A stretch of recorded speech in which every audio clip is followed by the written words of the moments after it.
Então, a psicóloga doutora Elisa Guedes, aqui no seu consultório, Araripe, Ceará, na rua Na Coab 1, próximo ao Hotel Municipal, né? Perto de um posto de gasolina, é um local bem centralizado aqui na cidade, fácil de encontrar. Elisa Guedes vai contar um pouquinho para nós da sua experiência com a logoterapia, que é, enfim, a terapia do sentido, de Viktor Frankl.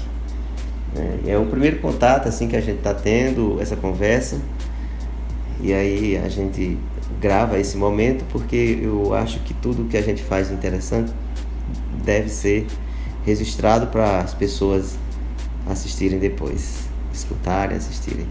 Então, Elisa Guedes, muito grato pela recepção, pelo acolhimento, e na verdade eu vim convidá-la, né, para um evento na nossa escola, para ela fazer um encontro lá com os nossos alunos nessa temática, a procura de sentido no labirinto da existência, tá?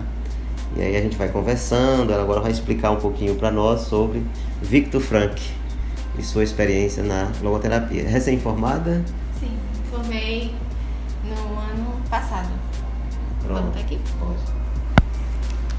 Me formei em dezembro do ano passado. Sim. Né? E passei um ano trabalhando com a logoterapia. A abordagem, né, da psicologia, uma das abordagens da psicologia é a logoterapia. Eu fui para a logoterapia devido à minha abordagem central não é essa, né? Que eu trabalho com meus pacientes não é essa. Certo. Mas fui para a logoterapia porque quis conhecer, né, de uma forma mais aprofundada. E os meus atendimentos clínicos do estágio era voltado para essa abordagem. Para quem não sabe, a psicologia ela precisa ter uma abordagem central para ser trabalhada.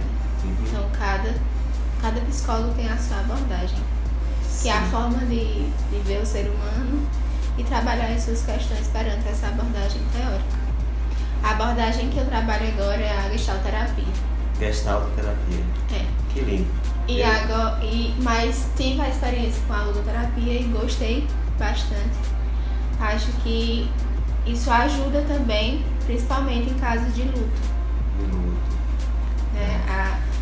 A logoterapia vai muito para essa parte do sentido mesmo. Uma coisa que o meu professor sempre falava em sala de aula, que era o professor Joel, gosto muito dele, por isso que eu tô falando o nome dele. Ele me ensinou que a logoterapia trabalha o sujeito na questão do seu sentido para a sua vida. Qual o sentido que move aquele ser? Aquela pessoa que passou por diversos momentos difíceis na sua vida. O que mantém de pé? É um sentido, é uma fórmula que pode ser algo muito mais abrangente. Pode ser uma relação que tem com seu filho, uma relação que tem com a mãe, com o pai. É o que mantém aquela pessoa de pé. Uma das coisas que tem na história de Viktor Frankl é a experiência dele nos campos de concentração. Né? E aí ele viveu um tempo nesses campos de concentração e lá ele vivenciou muitos momentos, digamos que pra gente da psicologia, momentos traumáticos, que viu os seus amigos cometendo suicídio, saindo daqueles lugares, e quando saía, obviamente que as pessoas matavam, né, por isso, e outras pessoas também se suicidavam lá mesmo. E aí ele tinha a relação com a sua esposa, a sua companheira, que ela também foi direcionada para um outro lugar, para um outro campo de concentração. E ele fala nos seus livros que o que fez ele continuar vivo foi o amor que ele sentia pela sua esposa, pela sua vontade de reencontrá-la. Então foi o que manteve ele de pé. Isso. Lembra disso? Sei, lembro. Mas ela foi. Ela morreu nessa. Quando ele saiu do campo de concentração, que ele passou por vários, eu não estou me recordando quantos foram, mas ele passou por vários. E quando ele saiu, que foi para reencontrar, ela já não estava mais viva. Então a mãe dele também já não estava, o pai também não. Então nos livros que eu pude ler dele, falava muito sobre essa questão familiar. Foi o que motivou ele a não cometer suicídio. Porque assim, todos praticamente da sua volta estavam cometendo suicídio na sua frente, né? Então ele via que seus amigos já não estavam mais juntos. Tinha muito a questão da relação com Deus. Ele falava muito sobre isso, essa relação com a sua espiritualidade. Na psicologia, a gente não trabalha em relação a isso, né? Com a logoterapia. Deus não é esse algo religioso, que na teoria de Victor era bem sucinto que ele falava, que não é o ser religioso, não é essa religiosidade. É como se fosse algo que fosse sustentar o ser humano, como se sustentasse. A força, aquilo que para Freud seria o instinto, a pulsão do inconsciente, aquela força que move, para ele essa força é o espírito, é a espiritualidade, né? Isso. Ele fala do inconsciente, da espiritualidade do inconsciente. Um pouco, eu acho que ele tem mais uma abordagem um pouco a partir de Jung. Tem alguma relação com Jung, assim? Eu não me recordo agora. Porque Carl Gustav Jung, ele também convive com Freud, por conta de um inconsciente, que o Jung fala mais de um inconsciente coletivo, né? Do arquétipo, e aí o Viktor Frankl, ele vê em Freud algo um tanto assim negativo, algo de passado, de trazer à tona, trazer à memória fatos vividos do passado que ficaram reprimidos no inconsciente. E aí o Jung, ele trabalha um pouco com essa dimensão holística da espiritualidade, né? Não religiosa, mas espiritualidade do ser, na questão do seu inconsciente, daquilo que ele traz consigo, que desde o nascimento, que seria uma herança de algo coletivo, assim, que vem dos arquétipos, que ele vai dizer que as referências que a gente traz, os modelos, né, de vida, para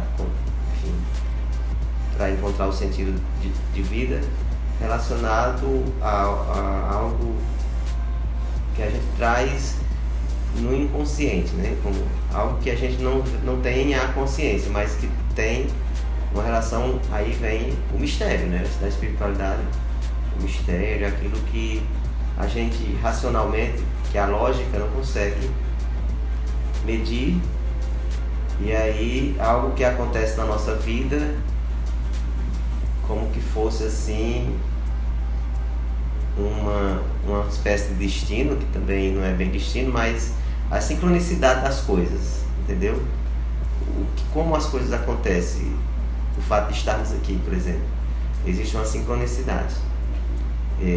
A gente precisa de algo, deseja algo que aconteça, e aí a gente não sabe como, mas pelo fato de desejar, de querer, e também de buscar, de correr atrás, isso acontece no momento certo, tipo assim, que não foi tanto o planejado, é uma espécie de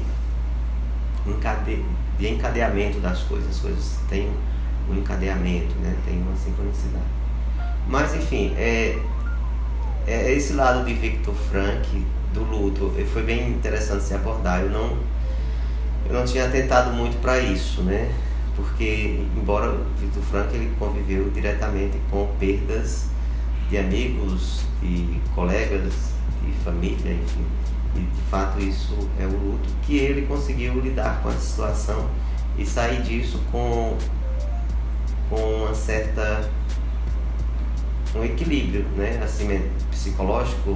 Ele não foi diretamente prejudicado, assim, ele não se permitiu, né? Eu acredito assim, ele não se permitiu ser afetado de forma que ele perdesse o eixo, tipo assim. Não é uma questão assim de se permitir. É porque quando ele vai escrever, ele diz muito sobre isso, que foi algo que sustentou, né? Algo que sustentou ele a manter um pouco esse equilíbrio entre muitas aspas. Porque ele estava em uma situação de vulnerabilidade, né? Então, vulnerabilidade emocional, vendo tudo ao seu redor, meio que aquelas situações que você não vê perspectiva de melhora. Estava nessa situação. Você diz, é o fim do mundo.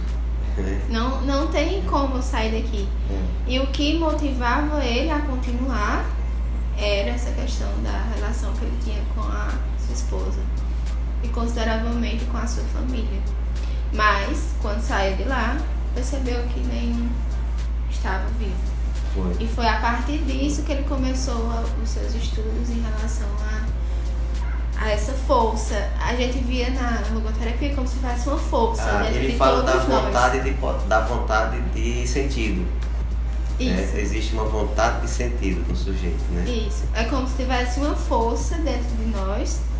Eu, como você, tivesse uma força que chegasse para nos sustentar. Pronto. Aí basicamente, bem assim, básico mesmo, era um pouco sobre a teoria dele. Ótimo. Muito bem. Inclusive, a logoterapia se torna uma das abordagens, né? Psicológica. Eu acho que não sei, a sexta, alguma coisa assim. Pelo menos lá não lembro bem qual é a abordagem, mas ele realmente inaugura.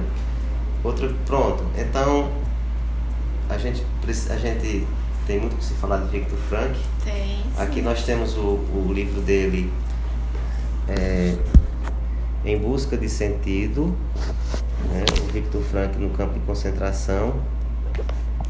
Aí tem esse outro aqui, A Presença Ignorada de Deus, que é justamente essa ideia Deus inconsciente, de Deus, né? Inconsciente. Deus, esse ser onipresente, né? Onisciente, que não é exatamente uma pessoa, mas é algo que meio que lhe sustenta mesmo, psicologicamente. Mas pronto, legal. Beleza. A sua abordagem... Deixa eu só um pouquinho. Pronto, gratidão.